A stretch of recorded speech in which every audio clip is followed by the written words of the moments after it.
hardware or software, hardware synthesizers or synthesizers realized in software running on a computer. Which one is the best? Which one should you use for music production and for creating electronic music?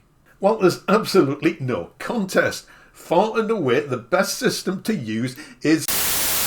Now, having got that out of the way, let us look at the individual pros and cons of each system. The question, hardware or software, has raged for 2 decades, ever since software instruments became a reality.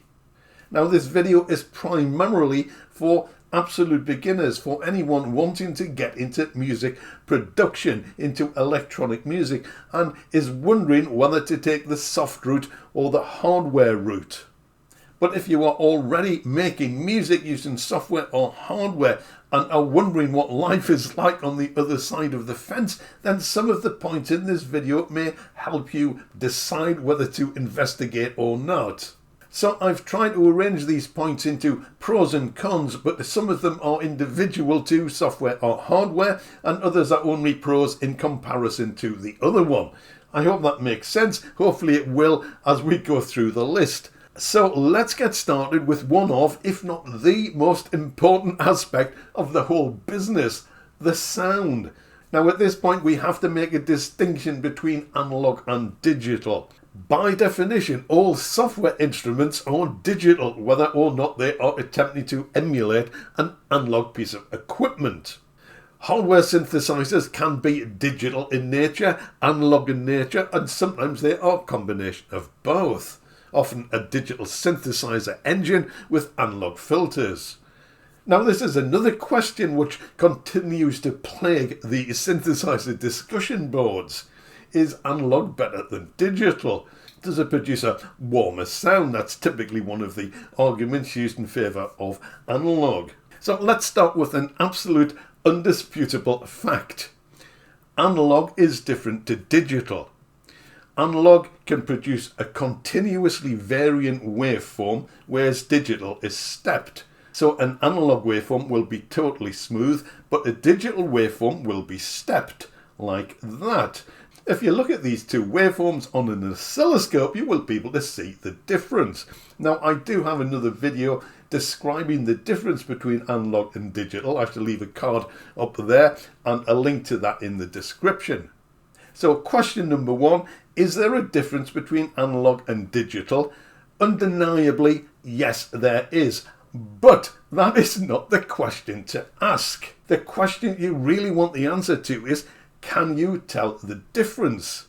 Now, computer processing power and the ingenuity of software synth programmers has reached a point, in fact it reached this point a good few years ago, where you can really not tell the difference between a digital synth and an analog synth. Now, if you look at these on an oscilloscope and zoom in, you will still be able to see the steps in a digital signal. But our ears are not oscilloscopes and they are not designed, and indeed they cannot tell the difference between a continuous analog waveform and a stepped digital waveform if the digital waveform's resolution is fine enough. Now, I know some people are going to shoot me down here, and I know people will say, I can tell the difference. Now, I have another video about this as well, card and link, in which I report on the findings of 2 other YouTubers who decided to test the theory. Can you actually tell the difference between a soft synth and a hardware synth? And no prizes for guessing what the result was. And many other YouTubers and many other musicians have done similar tests. If you get a fine enough digital scale, then our ears really cannot tell the difference. Now, if you think that you can, I don't have a problem with that. I'm just pointing out the fact. If you want to use hardware because you think it sounds better or warmer than digital software, that is totally fine. Put this sound in a mix and I can almost certainly guarantee that you will not be able to tell the difference. More to the point, if you put this in a mix, your listeners will not be able to tell the difference, and even more to that point, they will not care. So that was a rather long explanation, but I felt it was necessary because there is this myth floating around, which I am sure you will see and read and hear about. That one form of synthesis, typically analog synthesis, is better than software synthesis or digital synthesis. And I just really want to say, no, it's not. If you're looking for a good sound, hardware, software, analog, digital, there's really no difference. The difference lies in the synthesizer, architecture, hardware or software. So that is probably one of the longest points I'm going to make in this video. Apologies. But it's so important and so crucial to the whole business of music production. I think it is important that you realise, the majority of us will realise, that there is really no difference between hardware and software as far as sound quality goes. Right, let's bash on with the first set of pros and cons. So let's start with some software pros. Now, whether you use hardware or software, most people will record into a DAW, a digital audio workstation. This might be Cubase or Ableton or Logic, Reaper, Bitwig, Cakewalk, which I think is free. There are a lot of DAWs you can choose from, and I believe all of them come with a selection of synthesizers and effects. So if you have a DAW, you already have a range of instruments you can use to make music without having to spend any money on any others. You probably will want to, but you can get started and you don't have to. In addition to that, there are hundreds upon hundreds of free synthesizers and free effects. Just Google free synths or free effects, you will find pages upon pages of them and links to a lot of sites where you can download them. Now, just because they are free, it does not mean that they are inferior to bought products. In fact, you might be surprised by the quality of some of these instruments. Now, unless you are a YouTube influencer with tens of thousands of subscribers, no manufacturer is going to give you a free hardware synth, unfortunately. Now, if you do feel you want to buy a commercial soft synth, and there are dozens of excellent instruments out there, you will find they are much less expensive than hardware. Now, prices vary, of course. You can pay $200 or more for a soft synth, but you can also find commercial instruments which are a lot cheaper, less than $100, less than $50. And if you frequent some of these sites which offer plug-in deals, such as Audio Plug-in Deals or Plug-in Boutique, then you will find a lot of these instruments at massively discounted prices. So obviously a pro is soft synths are a lot cheaper than hardware synths. But here's a little tip: never pay full price for a piece of software. There are possibly exceptions, but I would say in 99% of cases, at some point the software will go on sale. The time to look, of course, is Black Friday, but just about every company has summer sales, winter sales, Easter sales, spring sales, anniversary sales. They have sales.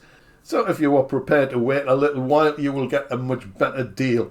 So other than price, are there any other advantages to software instruments? Well, quite possibly the most obvious advantage is that they are invariably far more powerful than hardware instruments. Due to the nature of software, you can create, or a programmer can create, a synthesizer which can do virtually anything. You can have a synthesizer with unlimited oscillators, for example, but in a hardware synthesizer, the designer and manufacturer are limited by production costs and the physical size of the instrument. And there are different types of synthesis. You may well be familiar with the most common one, which is known as subtractive synthesis. But there are also wavetable synthesizers, physical modeling synthesizers, a whole range of other synthesis techniques which can more easily be incorporated into a soft synth than a hard synth. And some soft synths include more than one synthesis method. So power and versatility definitely goes to software. And as we're on a roll, let's talk about presets. Most soft synths have a lot of presets. It would be unusual to find a modern synth with less than a couple of hundred presets. Most have something like 500, 1,000, or even 4 or 5,000, or even more presets than that. So you got a soft synth with a lot of presets. You can scroll through them looking for inspiration or looking for the sound that you want for your project. It's quite addictive. But are presets a good thing in total? Well, not necessarily. We'll come to that in a moment. But let's keep this roll going. One other great thing you will find in software are software emulations of hardware instruments. Now, not only are these cheaper, but you can also get software emulations of old vintage synthesizers which have virtually become extinct, just about, or which cost so much you would need to sell your house to buy one. So software gives you the opportunity to experience classic instruments as well as modern instruments for relatively little outlay. Another benefit of software is that a software synth doesn't take up any physical space. Now this probably becomes more relevant when we look at hardware instruments. But you could have a whole library of hundreds of synthesizers in software which take up no more room than a few gigabytes or terabytes on your hard drive. If space is at a premium, that could be an important consideration. So are soft synths all a bed of roses? Well, not necessarily. Here's a few negatives that you might like to consider. First of all, I know a lot of people work with computers and are staring at a computer screen all day. And not everyone wants to come home and make music by staring at a computer screen. So if that's you, that's something to think about. Now, I've been using computers since the 1980s. I spend my life staring at a computer screen, and personally, that doesn't bother me. But if you don't feel enthused to boot up your computer in order to make music, then perhaps this is something you should think about. Another thing to consider is soft synth G.A.S. Gear acquisition syndrome. I live in a perpetual state of gas. I'm always wanting something new. That's just a fault of my psychological makeup, I guess. But because synths are often free or very inexpensive, it's easy to get carried away and think, yo, I'll just spend $10 on this and $20 on that or $30 on that. At the end of the month, there's $100 gone on soft synths, which you may not actually end up using.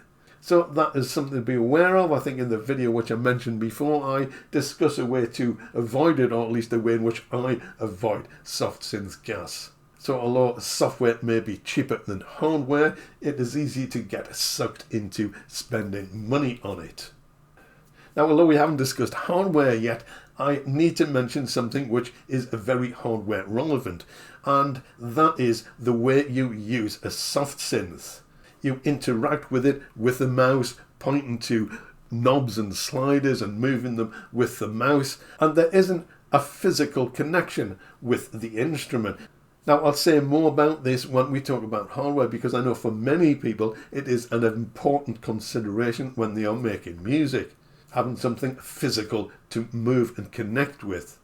Now, with software, you can get MIDI controllers which will map to the controls on the soft synth. Native Instruments keyboards, for example, and Arturia keyboards are two examples of instruments which will map to the controls of the software, or at least some software. So you do get a degree of physical control in these cases, but it's not quite the same as dedicated hardware.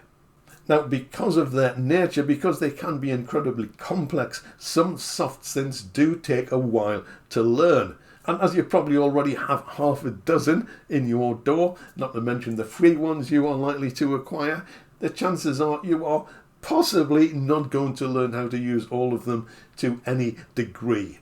And that's fine, but sometimes you need to dig into an instrument a little bit in order to get the best out of it.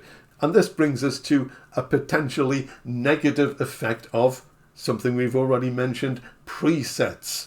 If you have an instrument with 1,000 or 5,000 presets, are you going to be encouraged or inspired to create your own? Now, creating your own presets is by no means mandatory in the music production arena. A lot of producers do create their own presets, and my hat goes off to them. I will freely confess that I am more of a find a preset and tweak it sort of person. I do think there is a massive amount of satisfaction to be gained by creating your own presets. And back in the day, I know when I had physical synthesizers, this was something which I used to enjoy doing. It is another area of creativity which you may enjoy, sound design. So something to bear in mind. If you have unlimited number of sounds, are you going to explore this area of your creativity? The other possible downside of having so many sounds, so many presets at your disposal, is that you can often become overwhelmed by what a friend of mine called analysis paralysis. Some people refer to it as option paralysis. If you have too many options, your brain, I believe this is a well-known psychological phenomenon. If you have too many options, your brain just doesn't know what to do. And if you have tens of thousands of presets in your system, this could potentially cause a creative block.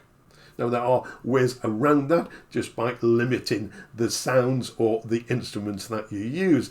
Not as difficult to say or indeed to understand, but perhaps sometimes slightly more difficult to put into practice. So there are positives and negatives to having so many different sounds at your disposal. Now, another negative, which I don't think people think about, and I haven't actually seen many people mention, is that when you buy a piece of software, you generally don't buy the software. You get a license to use it.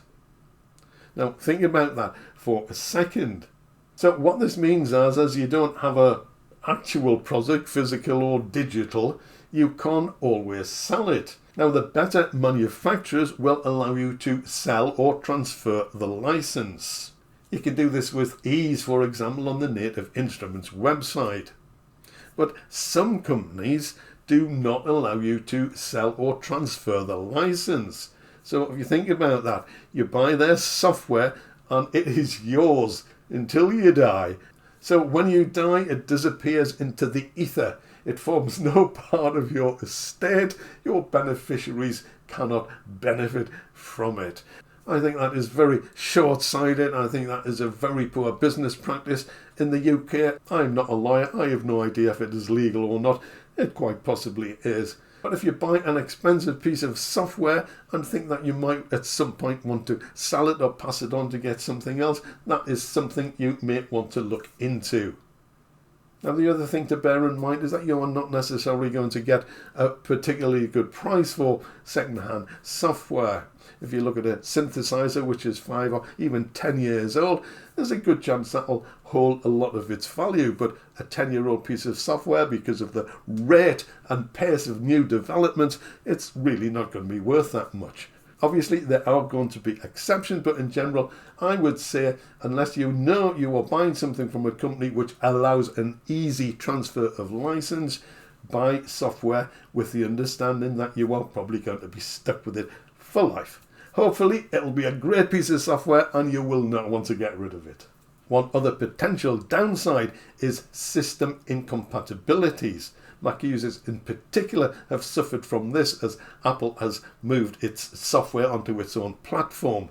Existing software did not always run natively, so users have had to wait for the developers to update the software to run on the new systems. Now, who knows where this may go in future? If you have a piece of software which runs on a piece of hardware now, will it run in 2, 3, 5 or 10 years' time? 10 years is a long time in software development terms.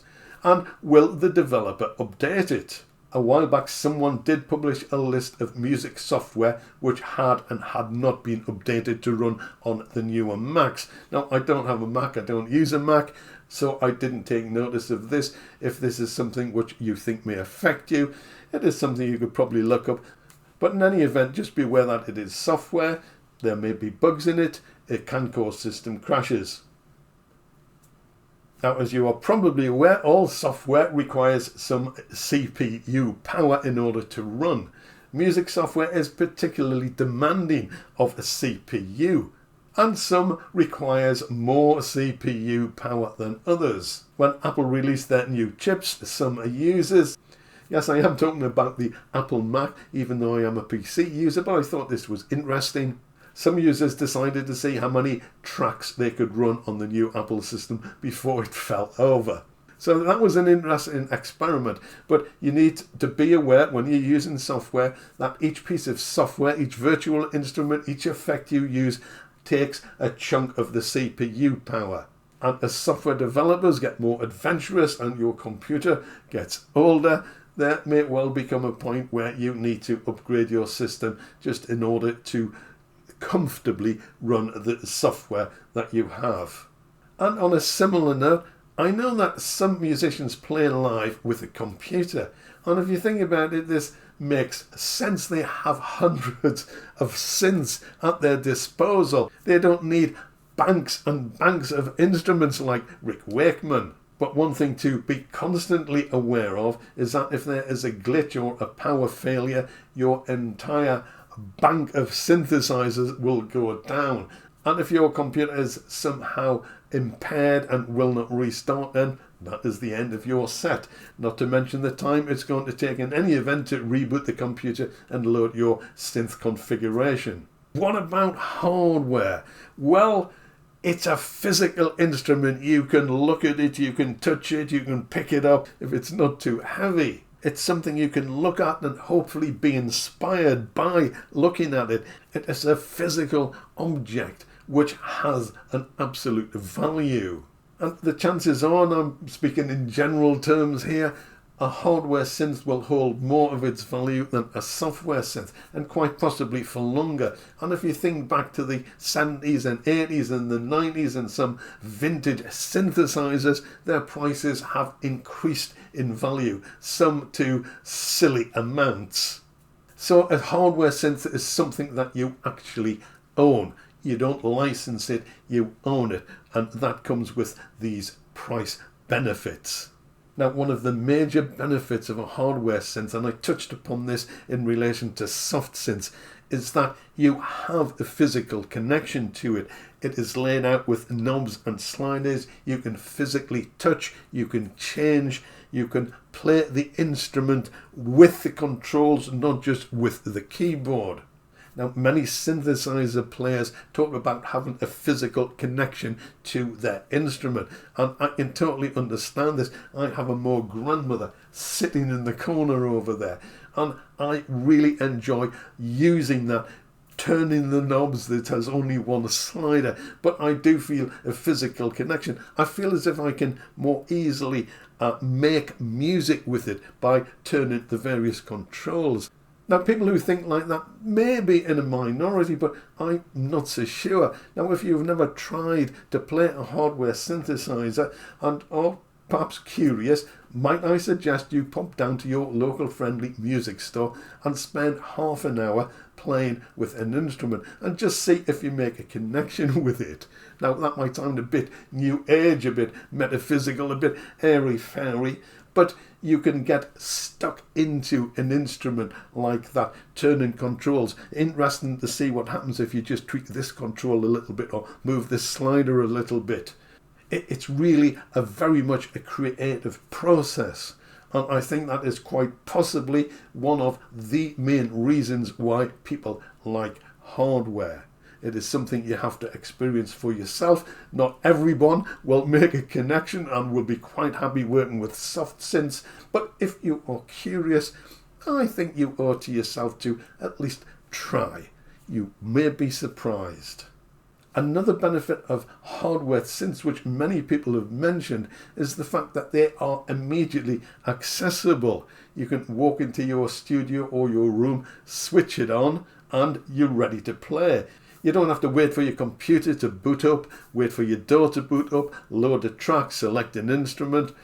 By that time, the inspiration for playing may have vanished.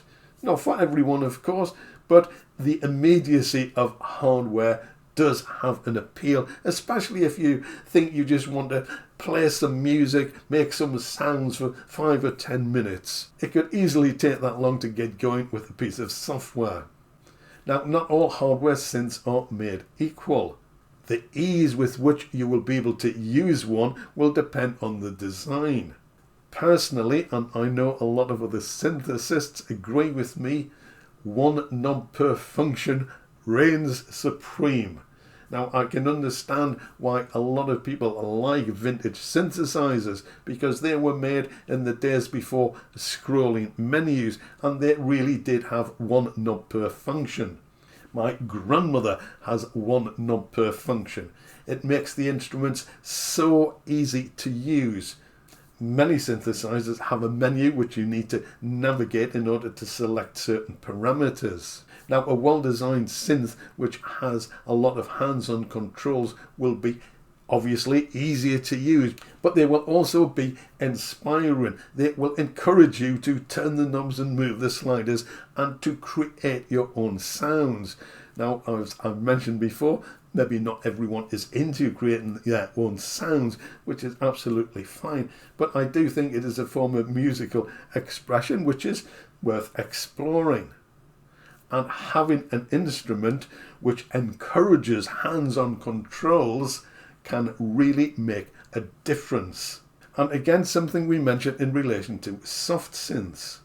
Hardware synths are not as all-encompassingly powerful. They are more limited. And as mentioned, limitations can in fact inspire creativity. For example, I have created far more sounds on the grandmother than I have in any of the soft synths which I have. I just find it much more fun, much more inspiring. Now, we've already mentioned CPU usage, and this next point relates to that. Recording audio from a hardware synthesizer will use far less CPU resources than a virtual instrument.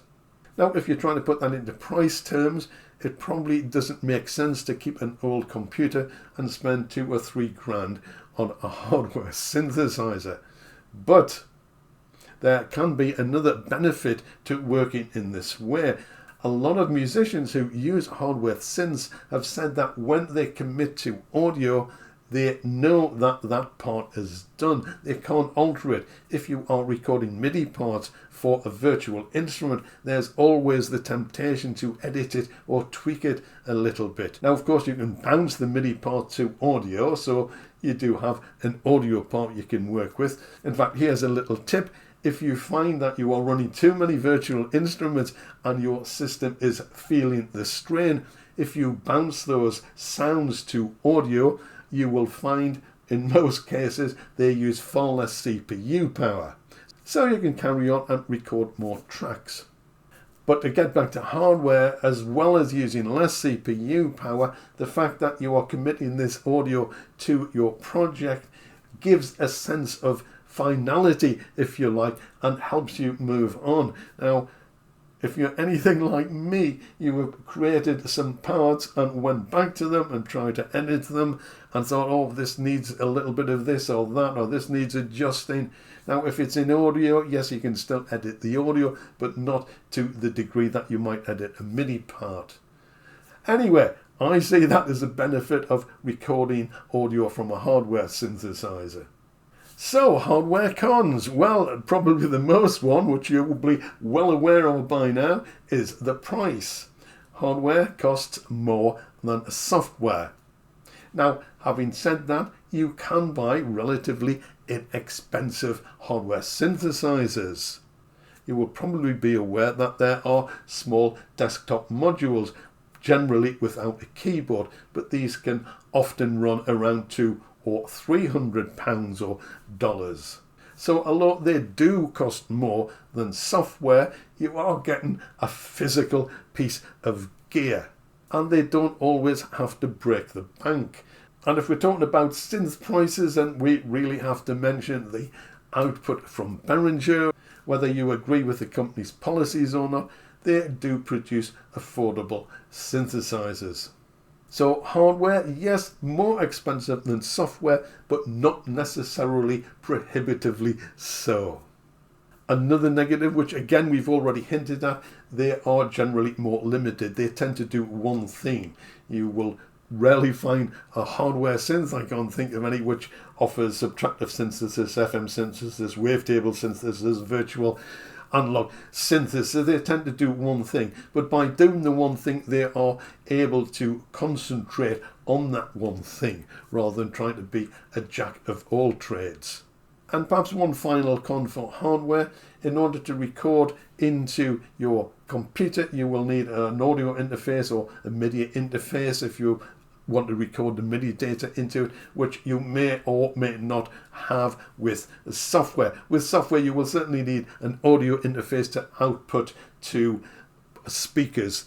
You could probably output to your computer speakers, but if you're trying to produce music, I really wouldn't recommend that. You really need to output to a decent set of headphones at the least, or a half decent set of studio monitors. But if you get a few pieces of music hardware, you may also want to get an additional piece of equipment for linking them all together. Not exactly the subject of this video, but something to bear in mind. You may have an additional expense there. So can we now answer the question, which is best, software or hardware? Well, you might think that software has more going for it than hardware, particularly in the price and freebie department. But I would say don't discount the benefit of having a physical instrument, both from the cost point of view, the fact that it will retain its value, but also, and more importantly, because it is often more inspiring, it's more fun to use. And if you haven't tried hardware, as I said, give your local music shop a visit. Now, of course, you don't have to pick one or the other, and a great many musicians use a hybrid system. They use a combination of software and hardware, and to be honest, I think that is a really good mix, a really good balance. I also know there are many producers who are not bothered about hardware. They are quite happy working with the plethora of software options in the box, and that is totally fine too. So if you are a relative newcomer to electronic music and music production, hopefully this has given you a sense of what the software and hardware models have to offer. Now, when I started, I was absolutely 100% in the box. I started to put together a bit of a Eurorack system over there, which has been sadly neglected, and I decided I wanted a keyboard to control it, which is why I got the Moog Grandmother. However, having been bitten by the bug, shall we say, and got used to the inspiration and the fun of actually using a physical instrument, you can see I have bought one or two more. But I still tend to use a hybrid approach. So beginners, I hope you found that useful and helpful on your path to music production and electronic music creation. If you have any questions, please leave them in the comments. I'll do my best to answer them as soon as I can. As always, thank you for watching. I do appreciate it. If you have enjoyed this video, I think you will also enjoy these videos. I'll see you again very soon.